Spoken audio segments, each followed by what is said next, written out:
दुनिया के अलग अलग हिस्सों में करीब 1200 मंदिर, अमेरिका में अकेले 100 से अधिक, ब्रिटेन अफ्रीका में करीब 3300 केंद्र, 10 लाख से ज़्यादा फॉलोअर्स, 55,000 वॉलंटियर का संगठन, हर साल 6 लाख से अधिक सत्संग कराने का रिकॉर्ड। अब आपके दिल और दिमाग में कुछ सवाल भी उठ रहे होंगे कि आखिर वो कौन सा संप्रदाय है जिसकी पूरी दुनिया में इतने मंदिर हैं। शायद आप अनुमान भी लगा चुके होंगे कि बात हम किसकी करने जा रहे हैं।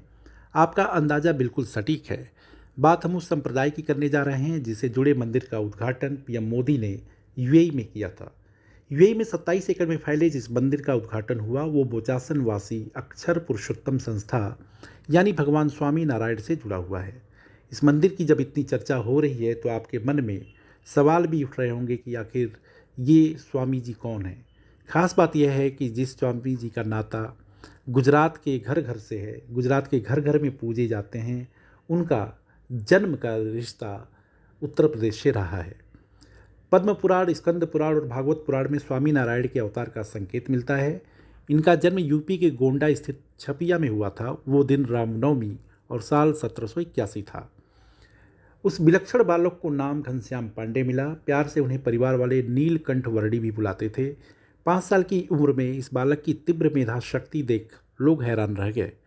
8 साल की उम्र में उनका जनेऊ संस्कार हुआ और 11 साल की उम्र में उन्होंने अनेकों शास्त्रों का अध्ययन कर लिया, वेदों का अध्ययन कर लिया। साल 1792 महज 11 साल की उम्र में उन्होंने छपिया को छोड़ा और पूरे देश की परिक्रमा पर निकल गए। पूरे देश की परिक्रमा के दौरान नीलकंठ वर्डी यानी घनश्याम पांडे गुजरात में मंगरौल के पास एक गांव लोज वहां जा पहुँचे। लोज में उनकी मुलाकात स्वामी रामानंद महाराज से हुई। ऐसा कहा जाता है कि स्वामी नारायण अपने गुरु से मिलने के लिए जितना परेशान थे उतना ही परेशान उनके गुरु स्वामी रामानंद भी थे।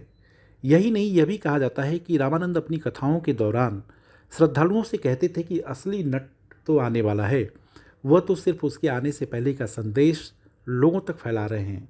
जब नीलकंठ वर्डी और रामानंद की मुलाकात हुई तो रामानंद ने कहा नीलकंठ वर्डी से कि वो उनके साथ ही आश्रम में रहें। उसके बाद रामानंद ने नीलकंठ वर्डी को पीपलाना गांव में दीक्षा दिया और नाम सहजानंद स्वामी रखा। इसके कुछ समय बाद रामानंद जी ने जैतपुर में सहजानंद को अपने संप्रदाय का आचार्य पद भी दे दिया।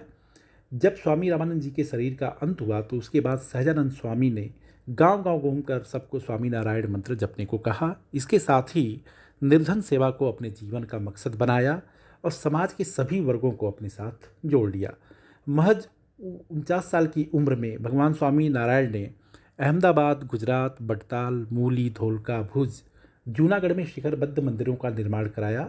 1830 में उन्होंने अपने पार्थिव शरीर को त्यागा और उसी कड़ी में गोंडा के छपिया में भी जैसे देश और दुनिया के अलग अलग हिस्सों में भव्य स्वामी नारायण मंदिर का निर्माण हुआ, ठीक उसी तर्ज पर गोंडा के छपिया में भी स्वामी नारायण मंदिर का निर्माण हुआ था, जिसे स्थापत्य कला का बेजोड़ नमूना कहा जाता है। आप हमारे चैनल को लाइक और सब्सक्राइब करें और हाँ, कमेंट भी ज़रूर करिए जिसका हम बेसब्री से करते हैं इंतज़ार। देखते रहिए इंडिया अड्डा।